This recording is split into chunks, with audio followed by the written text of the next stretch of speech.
هن لباس لكم وأنتم لباس لهن رب اشرح لي صدري ويسر لي أمري واحلل عقدة من لساني يفقهوا قولي رب زدني علما رب زدني علما رب زدني علما سبحانك لا علم لنا إلا ما علمتنا إنك أنت العليم الحكيم أعوذ بالله السميع العليم من الشيطان الرجيم من همزه ونفخه ونفثه بسم الله الرحمن الرحيم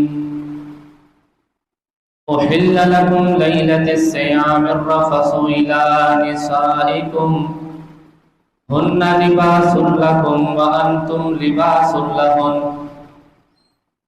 إن الله وملائكته يصلون على النبي يا أيها الذين آمنوا صلوا عليه وسلموا تسليما اللهم صل على محمد وعلى آل محمد كما صليت على إبراهيم وعلى آل إبراهيم إنك حميد مجيد اللهم بارك على محمد وعلى آل محمد كما باركت على إبراهيم وعلى آل إبراهيم إنك حميد مجيد حمد و ثنا کبریائی کے پاک مقدس مطہر معلّہ کلمات اللہ جل جلالہ و عما نوالہ کے لیے لائق و زیبا ہے، جو اس کائنات کے ذرے ذرے پر دستگیر ہے، علی کل شیء قدیر ہے، نحن اقرب الیہ من حبل الورید ہے، جو چاہتا ہے کر گزرتا ہے، اذا اراد شیئا ان یقول له کن فیکون، بس کن کہتا ہے اور وہ کام ہو جاتا ہے۔ اس کل کائنات کے نظام کو چلانے کے لیے اسے کسی کے مشورے کی ضرورت نہیں، اسے امام الانبیاء کے بھی مشورے کی ضرورت نہیں، جو چاہتا ہے کر گزرتا ہے۔ اس اللہ رب العالمین کی جتنی بھی تعریفات بیان کی جائیں، حق تو یہ ہے کہ حق ادا نہیں ہو سکتا۔ مختصر سی حمد و ثنا کے بعد درود و سلام ہو ریت کے ذروں سے زیادہ، بارش کے قطروں سے زیادہ، سورج کی کرنوں سے زیادہ، چاند کی روشنی سے زیادہ، درختوں کے پتوں سے زیادہ، جسد اقدس پر، روح اقدس پر، ساقی کوثر، پیکر حسن و جمال، آمنہ کے لال جناب محمد رسول اللہ صلی اللہ علیہ وآلہ وسلم کی ذات گرامی پر اللہ کی رحمتیں اور اللہ کی برکتیں نازل ہوں اللہ کے تمام نیک بندوں اور نیک بندیوں پر، اور بالخصوص آج کے اس گئے گزرے دور میں بھی جو اللہ اور اس کے رسول کی اطاعت کرتے ہیں ان پر اللہ کی رحمتیں اور برکتیں نازل ہوں۔ انسان کی فطرت یہ ہے کہ وہ اپنا کوئی بھی کام کروانا چاہتا ہے تو اس کی خواہش یہ ہوتی ہے کہ کام کرنے والا ماہر ہو، ماسٹر ہو۔ ہم کسی ایسے پکوان والے سے کھانا بنانا پسند نہیں کرتے جو نیا نیا کھانا پکانے والا ہو، جس کو تجربہ نہ ہو۔ ہم چاہتے ہیں کہ ہمارا گھر وہ مستری بنائے جس کا 20 سالہ تجربہ ہو، جو گھر بنانے میں بڑا ماہر ہو۔ ہم اس درزی کو سوٹ نہیں لیتے جو اناڑی ہو۔ ہر معاملے میں ہم کوشش کرتے ہیں کہ کام اس سے کروائیں جو اس کام کا ہنرمند ہو، ماہر ہو، ماسٹر ہو۔ لیکن زندگی کے ایک سب سے بڑے پہلو جس کو اللہ رب العالمین نے نکاح کہا ہے، نکاح سے پہلے نہ ہم بچے کو سمجھاتے ہیں نہ بچی کو سمجھاتے ہیں کہ ازدواجی زندگی گزارنے کے سنہری اصول کیا ہے۔ ہم نے آج تک بچوں کو اس بارے میں نہ سکھایا ہے نہ سمجھایا ہے۔ کہ میاں بیوی کے ایک دوسرے پر کیا حقوق ہوتے ہیں اور آپ کی یہ آئینی زندگی کس طریقے سے خوبصورت بن سکتی ہے۔ جب شادی کا بوجھ اترتا ہے 2 مہینے بعد یا 3 مہینے بعد، پھر اسی میاں بیوی کو ایک دوسرے کی باتیں بری لگنے لگتی ہیں، محبتیں نفرتوں میں بدل جاتی ہیں، کیونکہ نہ بیوی کو پتا ہے کہ شوہر کا دل کیسے جیتنا ہے، نہ ہی شوہر کو پتا ہے کہ بیوی کو کس طریقے سے خوش رکھنا ہے۔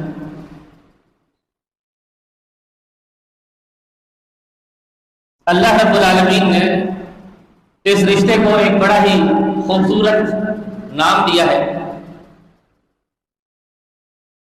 دوسرے پارے میں دوسری سورت میں اللہ رب العالمین فرماتا ہے ہن لباس لکم وانتم لباس لہن،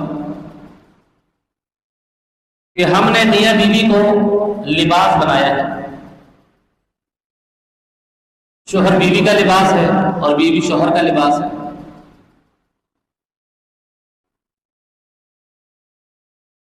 اس لباس کے لفظ کو لے کر لوگوں میں بڑی غلط فہمی ہے۔ جو بات قرآن و حدیث میں موجود نہیں ہے وہ لوگ بیان کرتے ہیں اس لباس کی تشریح میں، لباس کی تفسیر میں۔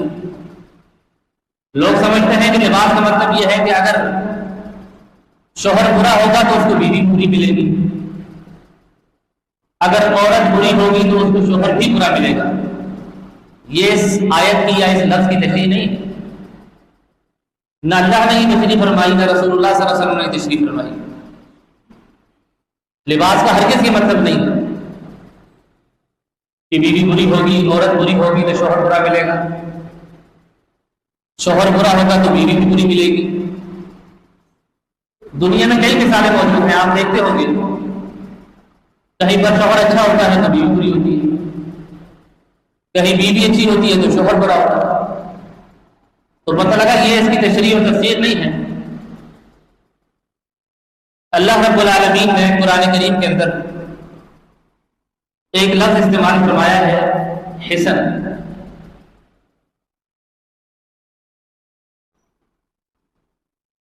اس کے معنی ہے قلعہ، اور اللہ تعالیٰ نے مرد کو محسن کہا ہے، یعنی کہ قلعہ بنانے والا،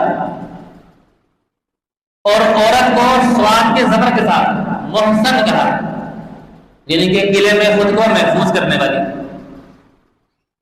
مرد کو اللہ نے قلعہ بنانے والا کہا اور عورت کو محسن کہا، یعنی کہ اس قلعے میں خود کو محفوظ کرنے والی۔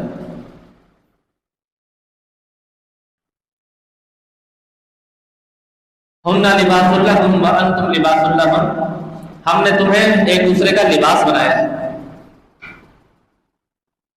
اللہ تعالیٰ وہ بات ارشاد فرماتا ہے قرآن کریم کے اندر جو انسان کی عقل میں جلدی آ جائے، انسان کی فطرت اس کو سمجھ لے اور تسلیم کر لے۔ اب دیکھیں یہ کوئی آیت، کوئی جملہ، کوئی کلمہ نہیں ہے، بلکہ صرف ایک لفظ ہے لباس۔ اس لباس کو لے کر اس الفاظ کے اندر اللہ تعالیٰ نے معنی اور مفاہیم کا ایک سمندر رکھ دیا ہے۔ جب آپ لفظ لباس پر غور کرتے ہیں تو سب سے پہلے یہ بات سمجھ آتی ہے کہ لابس اور لباس، لابس کہتے ہیں لباس کے پہننے والے، لابس اور لباس ایک دوسرے کے لیے لازم و ملزوم ہے۔ آپ جتنا بھی مہنگا لباس سلوا ہے، خرید لیں اور اسے ہینگر پر ڈال کر الماری میں ٹانگ دیں، کیا اس کی کوئی قدر و قیمت ہے، کوئی اہمیت ہے؟ جب تک کہ وہ لابس کے جسم پر نہ آ جائے۔ جتنا بھی مہنگا سوٹ کیوں نہ ہو، 15 سال 20 سال 25 سال جب گزر جاتے ہیں، چاہے وہ نیا ہو، پھر کوئی اسے پسند نہیں کرتا، اس کی وقت اور قیمت ختم ہو جاتی ہے۔ تو اللہ رب العالمین نے لفظ لباس استعمال کر کے یہ بتایا ہے، یہ سمجھایا ہے کہ میاں اور بیوی ایک دوسرے کے لباس ہیں، ایک دوسرے کے لیے لازم و ملزوم ہیں۔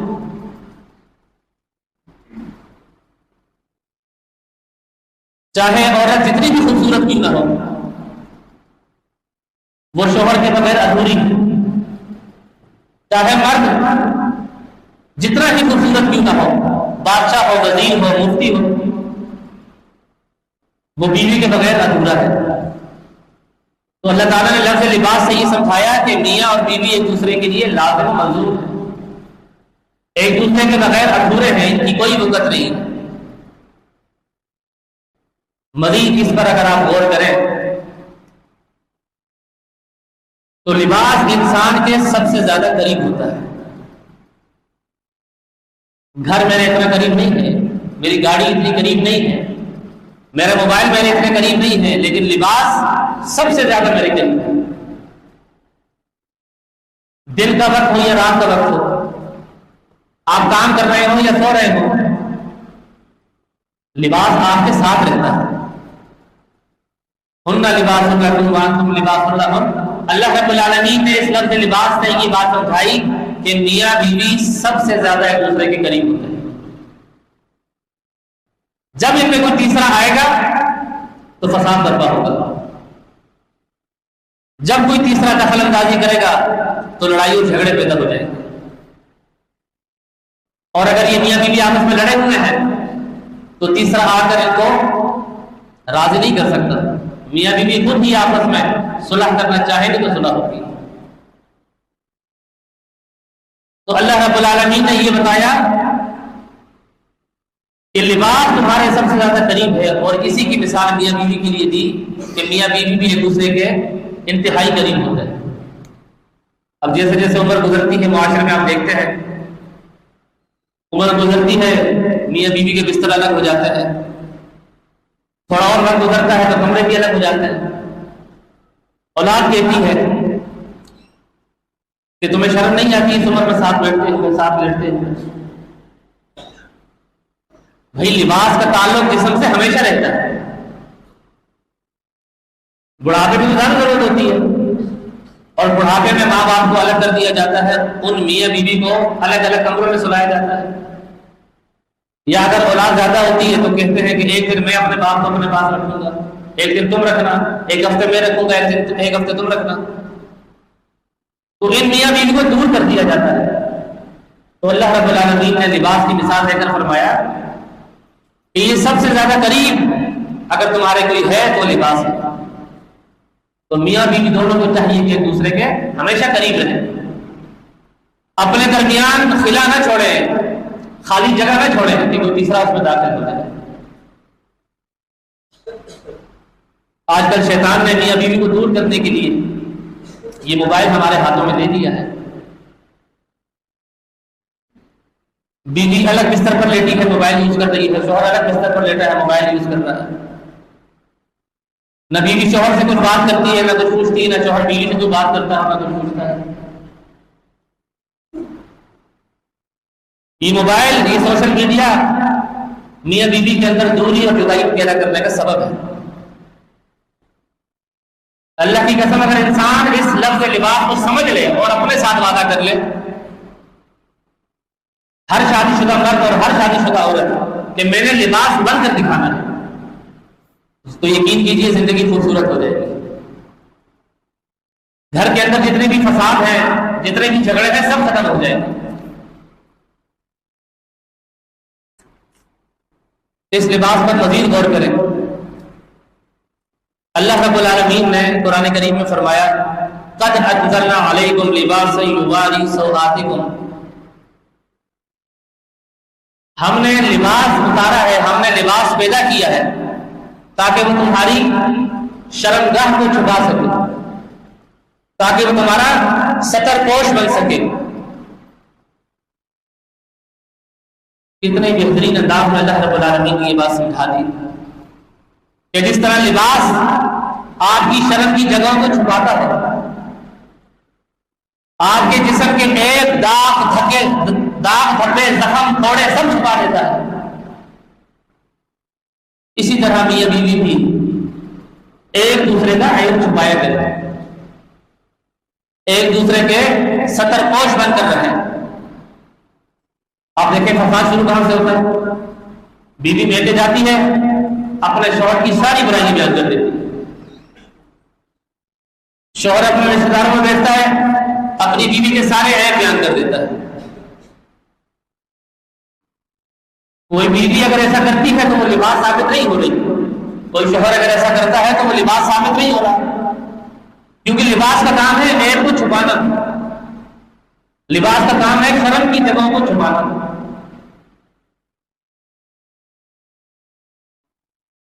اور آج کل آپ دیکھیں کہ اس لباس کا جو مقصد تھا، اللہ رب العالمین نے اس لباس کا جو مقصد قرآن کریم میں بیان فرمایا ہے، قد انزلنا علیکم لباسا یواری سوآتکم وریشا، دو باتیں اللہ رب العالمین نے لباس کے تعلق سے فرمائی ہیں۔ یہ اللہ کا قرآن ہے، نہ خود سے نہیں کہہ رہا کہ ایک تو یہ آپ کی شرم کی جگہوں کو چھپاتا ہے، اور دوسرا آپ کے لیے موجب زینت ہے، آپ کے لیے خوبصورتی پیدا کرنے کا ذریعہ ہے۔ لیکن آج لباس کا جو اصل مقصد تھا وہی ختم ہو گیا۔ پہلے کی خواتین ٹوپی والا برقع پہن کر گھر سے نکلا کرتی تھی، شیطان نے وہاں کر اپنی چال چلی اور برقعے کو اتنا مزین کر دیا، برقعے کو اتنا تنگ کر دیا، برقعے کو ایسا ڈیزائن دے دیا کہ آج اس برقعے کو بھی ایک اور برقعے کی ضرورت ہے، آج اس پردے کو ایک اور پردے کی ضرورت ہے۔ رسول اللہ صلی اللہ علیہ وسلم فرماتے ہیں، صحیح مسلم کی حدیث ہے، نبی اسلام نے فرمایا صنفان من اہل النار لم اراہما، دو قسم کے لوگ ایسے ہیں جو میں نے آج تک نہیں دیکھے، لم اراہما، نبی اسلام نے فرمایا میں نے آج تک وہ لوگ نہیں دیکھے۔ پتہ لگا رسول اللہ صلی اللہ علیہ وسلم کے زمانے میں یہ دو قسم کے لوگ موجود نہیں تھے۔ من اہل النار، یہ جہنمی لوگ ہیں، لم اراہما، میں نے نہیں دیکھے، میرے زمانے میں موجود نہیں ہیں، لیکن اللہ کے نبی نے خبر دے دی کہ آئندہ ایسے لوگ آئیں گے۔ نمبر ایک، نبی اسلام فرماتے ہیں کہ وہ لوگ جو حاکم بن جائیں گے اور لوگوں پر ظلم کریں گے، ان کو کوڑے ماریں گے، ایسے لوگ آئیں گے، لیکن اب موجود نہیں ہیں، نبی اسلام کے زمانے میں نہیں تھے۔ دوسرے نمبر میں فرمایا وَنِسَاءٌ کاسیات عاریات ممیلات مائلات رؤوسہن کأسنمۃ البخت، نبی علیہ السلام فرماتے ہیں ایسی عورتیں ہوں گی جو کپڑے پہنی ہوئی ہوں گی لیکن ننگی اور برہنہ ہوں۔ صحابہ کرام نے تعجب کی، اللہ کے نبی یہ کیسے ممکن ہے؟ کپڑے بھی پہنے ہوئے ہیں اور پھر آپ کہہ رہے ہیں ننگی بھی ہوں گی؟ کون سے کپڑے؟ وہ 3 قسم کے کپڑے ہیں، وہ 3 قسم کے لباس ہیں۔ تنگ لباس، جس سے جسم کے اعضاء نمودار ہو رہے ہوں، جسم کے پارٹ بظاہر نظر آ رہے ہیں، نشیب و فراز نظر آ رہے ہیں۔ دوسرے نمبر پر مختصر کپڑے،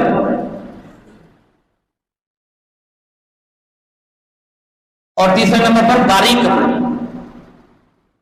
یہ 3 قسم کے لباس ہیں۔ نبی صلی اللہ علیہ وسلم فرماتے ہیں ایسی عورتیں ہوں گی کاسیات عاریات، کپڑے پہنے ہوئے ہوں گی لیکن پھر بھی ننگی اور برہنہ ہوں گی۔ ممیلات مائلات، لوگوں کو اپنی طرف متوجہ کرنے والی ہوگی اور خود لوگوں کی طرف متوجہ ہونے والی ہوگی۔ اور فرمایا رؤوسہن کأسنمۃ البخت، ان کے سر پر جوڑا ہوگا جیسے بختی اونٹ کی کوہان ہوتی ہے۔ لا يدخل الجنت، نبی صاحب فرماتے ہیں یہ کبھی بھی جنت میں داخل نہیں ہو سکے گی۔ یہ کن عورتوں کے بارے میں اللہ کے نبی فرما رہے ہیں؟ ان انگریز عورتوں کے بارے میں کہا ہوگا، کیونکہ ہمارے یہاں ایسی عورتیں نہیں ہیں۔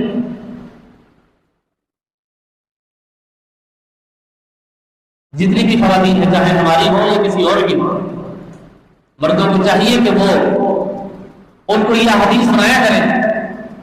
کون سی ایمان والی ایسی عورت ہے جو جنت میں نہیں جانا چاہتی؟ کیا کوئی عورت یہ چاہتی ہے کہ وہ جنت میں نہ جائے؟ نبی علیہ السلام فرماتے ہیں من اہل النار، یہ جہنمی لوگ ہیں جو میں بیان کر رہا ہوں، لا يدخلن الجنہ، یہ جنت میں کبھی داخل نہیں ہو سکیں گے، ولا یجدن ریحھا، جنت میں داخل ہونا دور کی بات ہے، ایسی عورتیں جنت کی خوشبو بھی نہیں پا سکیں گی، جبکہ جنت کی خوشبو 500 سال کی مسافت سے بھی محسوس ہوتی ہے۔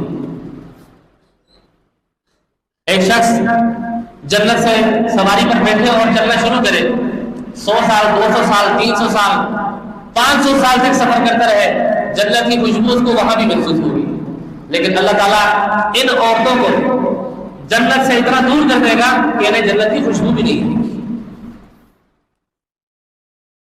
تو مردوں کو چاہیے کہ وہ اپنی خواتین کو یہ بات سمجھائیں۔ تو اللہ رب العالمین نے یہاں پر 2 باتیں ارشاد فرمائی کہ ایک تو ہم نے لباس کو ستر پوش بنایا ہے، اور دوسرا غریشہ معجب زینت بنایا ہے۔ اب یہاں سے ایک اور بات سمجھ آئی کہ میاں بیوی ایک دوسرے کا لباس ہے، ہن لباس لکم وانتم لباس لہن، یہ ایک دوسرے کا لباس ہے، دونوں کو چاہیے کہ ایک دوسرے کے لیے خوبصورت بن کر رہے۔ لیکن آج کل ہمارے مردوں کے ذہن میں یہ خناس بھرا ہوا ہے کہ جب ہم گھر پر آئیں تو بیوی ہمیں تیار ملے، صاف ستھری ملے، میک اپ کیا ہوا ہو، لیکن اپنی فکر نہیں ہے، پسینے کی اسمیل آ رہی ہے۔ بھائی آپ بھی تو لباس ہیں، اللہ نے آپ کو بھی لباس کہا ہے، اگرچہ بیوی آپ کا لباس ہے تو آپ بھی اس کا لباس ہے، آپ کو بھی خود کو مزین کرنا ہوگا، پوشاک اچھی کرنی ہوگی۔ کام کر کے آئے ہیں تو ہوش جماتے ہیں، بھائی کام کر کے آئے تو نہا لو نا۔ آپ بھی اس بیوی کی نے سارا دن کچن میں گزارا، اس نے بھی تو کام کیا ہے نا، سارا دن آپ کے بچوں کو سنبھالا، آپ کے گھر کو سنبھالا، کچن میں کام کرتی رہی، آپ کے لیے کھانا بناتی رہی، پھر بھی آپ سے چاہتے ہیں کہ وہ میرے سامنے خوبصورت بن کر آئے، میک اپ کر کے آئے، اور خود پسینے کی بدبو سے جا کر لیٹ گئے ہیں۔ تو مرد کو بھی چاہیے کہ خود کو وہ بنا سنوار کر بیوی کے سامنے لے کر آئے، اور خواتین کو بھی چاہیے کہ اپنے کام کاج کرنے کے بعد شوہر کے آنے سے پہلے نہا دھو کر صاف ستھرے کپڑے پہن کر خود کو سنوار کر خوشبو لگا کر شوہر کا انتظار کرے۔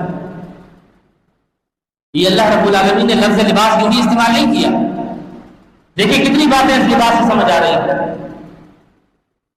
آپ کا لباس گندا ہوگا تو کیا پہنیں گے؟ تو میاں بیوی دونوں ایک ہی وقت میں ایک دوسرے کے لیے لباس بھی ہیں اور دونوں لابس بھی ہیں۔ لابس کہتے ہیں لباس کے پہننے والے کو۔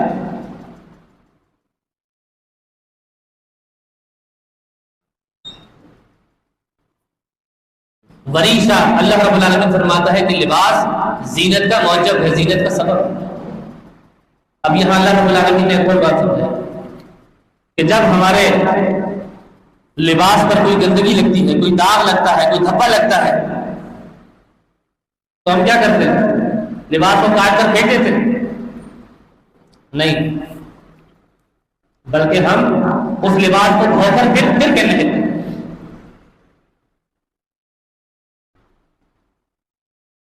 کبھی کبھار گندگی اور غلاظت جسم سے نکلتی ہے اور لباس کو گندا کر دیتی ہے، کبھی کبھار گندگی باہر سے لباس پر لگتی ہے اور لباس کو خراب کر دیتی ہے۔ امید آپ سمجھ رہے ہوں گے، میاں بیوی ایک دوسرے کا لباس ہے۔ پتہ لگا کبھی کبھار بیوی غلطیاں کرے گی، بیوی گندگی پھیلائے گی اور اپنے لباس کو داغدار کرے گی، اپنے شوہر کو خراب کرے گی، اور بعض اوقات شوہر غلطیاں کرے گا، شوہر گندگی پھیلائے گا اور اپنے پارٹنر اپنے اس لباس کو گندا کرے گا، خراب کرے گا۔ تو اس کا حل کیا ہے؟ ہم کیا کرتے ہیں اس لباس کے ساتھ؟ ہم اسے دھوتے ہیں، صاف ستھرا کرتے ہیں اور پھر پہن لیتے ہیں۔ تو اللہ رب العالمین نے کیا سمجھایا کہ تم دونوں ایک دوسرے کا لباس ہو، اگر بیوی غلطیاں کرے تو شوہر کو چاہیے کہ اس سے درگزر کرے، اسے معاف کرے، دوبارہ اسے اپنے قریب کرے۔ اگر شوہر غلطیاں کرے تو بیوی کو چاہیے کہ اس کی ان غلطیوں کو دور کر کے، اس کو معاف کر کے، اس کو پھر پاک صاف کر کے اپنے قریب کر دے۔ اور بعض اوقات گندگی باہر سے آتی ہے، اب راستے میں جا رہے ہیں بائک والے نے کیچڑ میں اپنا ٹائر مارا، چھینٹیں آپ پر پھینک دی، اب آپ کا لباس گندا ہو گیا. اب تو آپ نے گندا نہیں کیا، تو کیا لباس آپ سے لڑتا ہے، جھگڑتا ہے کہ میں آپ کے پاس دوبارہ نہیں آؤں گا؟ لباس کہتا ہے میں پھر صاف ستھرا ہو کر تیرے جسم پر آؤں. کیا پتہ لگا کہ میاں بیوی کے اندر بعض اوقات دوسرے فساد ڈالتے ہیں، غلط فہمیاں پیدا کرتے ہیں، داغدار کرتے ہیں لباس کو. تو میاں بیوی کو چاہیے کہ لوگوں کی باتوں پر کان نہ دھریں، لوگوں کی باتوں پر غور و فکر نہ کریں، اور لوگوں کی باتوں کی وجہ سے اپنے لباس کے ساتھ نہ لڑیں، نہ جھگڑیں. اور ہمارے معاشرے میں ایسے شخص کو کیا کہا جاتا ہے کہ جو اپنے لباس کو نہ داغ سے بچائے، نہ کیچڑ سے بچائے، نہ دھبے سے بچائے، اس کو فکر ہی نہیں ہے. جتنی بھی گندگی اس کے لباس پر لگ رہی ہے اس کو فکر ہی نہیں ہے. اسے لوگ کیا کہتے ہیں؟ پاگل کہتے ہیں. پاگل کو آپ دیکھ لیں، اس کو فکر ہی نہیں ہوگی کہ اس کے کپڑے پر کیا گندگی لگ رہی ہے. تو جس کو عقل ہوگی، جو سمجھدار ہوگا، وہ ہمیشہ داغ سے اپنے آپ کو، اپنے لباس کو بچائے. تو میاں بیوی دونوں ایک دوسرے کا لباس ہے. دونوں کو چاہیے کہ ایک دوسرے کو داغدار نہ ہونے دیں، ایک دوسرے کو پھٹنے نہ دیں، ایک دوسرے کو اجھڑنے نہ دیں. ہمارے لباس کا پلو کہیں پر پھنس جائے تو ہم کیا کرتے ہیں؟ بڑے احتیاط سے آرام سے اس کو نکالتے ہیں، پھر کھڑے ہوتے ہیں کہ میرا لباس اجھڑ نہ جائے. اسی طریقے سے میاں بیوی اگر دونوں میں سے کوئی ایک کسی بری عادت میں مبتلا ہے تو چاہیے کہ اس کو اس بری عادت سے اپنے اچھے رویے کے ساتھ، بہترین کردار کے ساتھ اسے وہاں سے نکالا جائے. آپ دیکھیں اللہ رب العالمین نے اس لفظ لباس میں کتنے سارے مفاہیم چھپا کر رکھے ہوئے ہیں. اگر آپ غور کریں گے تو آپ کو سمجھ آئے گی.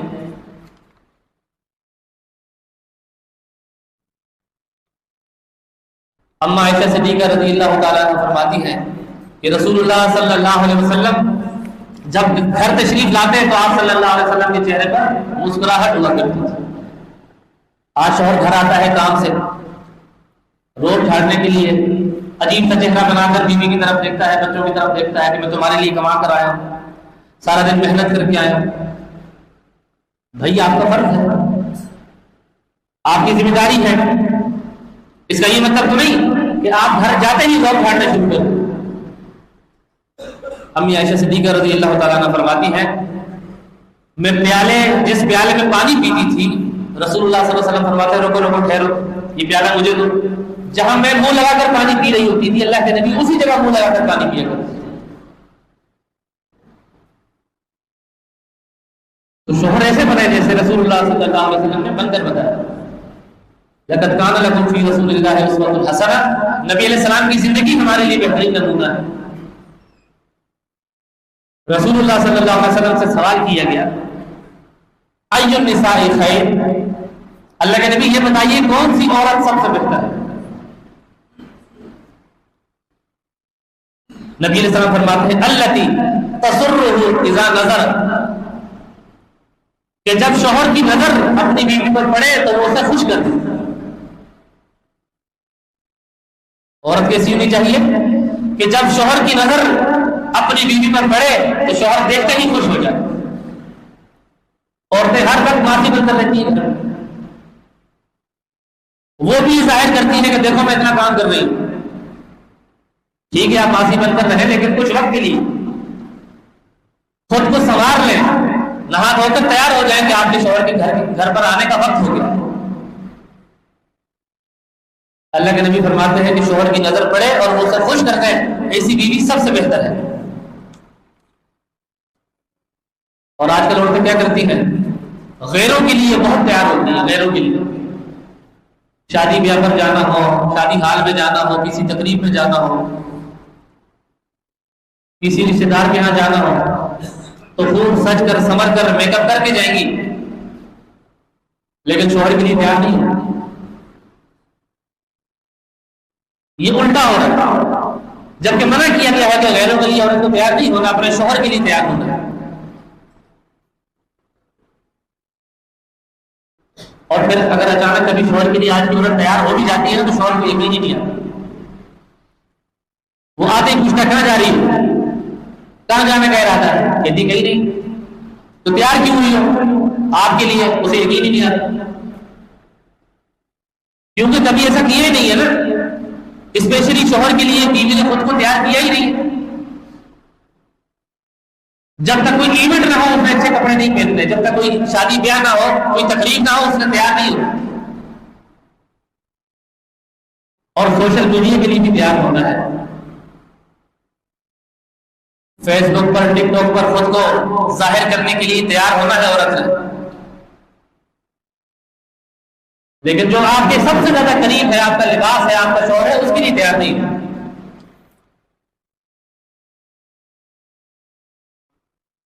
تو جو محبت پیدا کرنے کے اسباب تھے وہ ہم نے کھو دیے ہیں، خود سے دور کر دیے ہیں۔ بیوی اپنے ہاتھ سے کھانا بنا کر شوہر کو دیتی ہے، اس سے محبت میں اضافہ ہوتا ہے۔ آج کل کی عورتیں کیا کرتی ہیں، یا تو ماسی رکھ لیتی ہیں، ماسی کے ہاتھ کا کھانا اپنے شوہر کو کھلاتی ہے، یا پھر ہوٹل سے تیار منگواتی ہے، فوڈ پانڈا پر آرڈر دے کر منگوا لیتی ہے، خود کیا کر رہی ہے، خود موبائل میں لگی ہوئی ہے۔ اس طرح محبت میں اضافہ نہیں ہوگا، اس طرح دوری پیدا ہوگی، نفرتیں پیدا ہوں گی۔ آپ اس لفظ لباس کو تو سمجھیں، اس لفظ لباس پر غور تو کریں، ہن لباس لکم وانتم لباس لہن۔ اللہ رب العالمین نے لفظ لباس یوں ہی ارشاد فرما دیا۔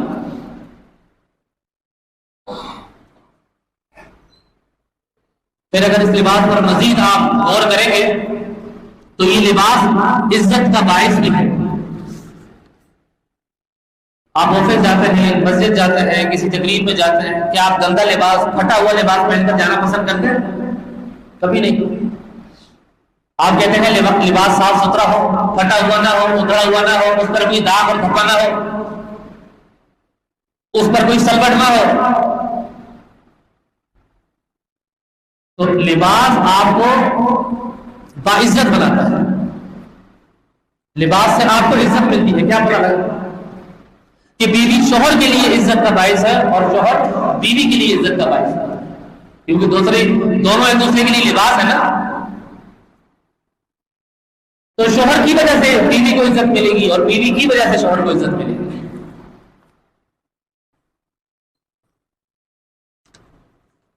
اللہ رب العالمین نے قرآن کریم کے اندر اس لباس کو ستر پوش بھی کہا، زینت کا سبب بھی کہا، اور آپ کے لیے عزت کا سبب بھی اللہ رب العالمین نے اس کو بنایا ہے۔ رسول اللہ صلی اللہ علیہ وسلم نے فرمایا، تین قسم کے لوگ ایسے ہیں جو نماز تو پڑھتے ہیں لیکن ان کی نماز ان کے سر سے ایک بالش اوپر نہیں جاتی، ایک بالش اوپر نہیں جاتی۔ ان میں نمبر ایک وہ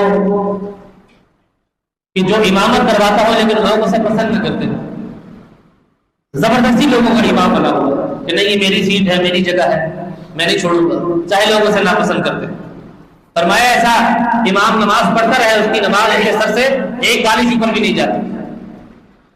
دوسرے نمبر میں فرمایا وہ عورت جو اس حال میں رات گزارے کہ ان کا شوہر اس سے ناراض ہے، وہ پھر تہجد پڑھتی رہے، نمازیں پڑھتی رہے، اس کی نماز اس کے سر سے ایک بالش اوپر نہیں جا رہی، اللہ رب العالمین تک پہنچنا تو دور کی بات، سر سے ایک بالش اوپر نہیں جا رہی۔ آج کل کی بیوی کیا کہتی ہے، ناراض ہے تو ہوتا رہے، وہ بھی منہ پر کر کے سو جاتی ہے۔ اس کی تو عادت ہے نخرے دکھانے کی، اس کی تو عادت ہے ناراض ہونے کی۔ بیوی کو فکر ہی نہیں ہوتی اگر شوہر ناراض ہے۔ تو ایسی عورتیں جتنی بھی نمازیں پڑھتی رہے، تہجد گزار بنتی رہے، ان کی نمازیں اوپر ہی نہیں جا رہی۔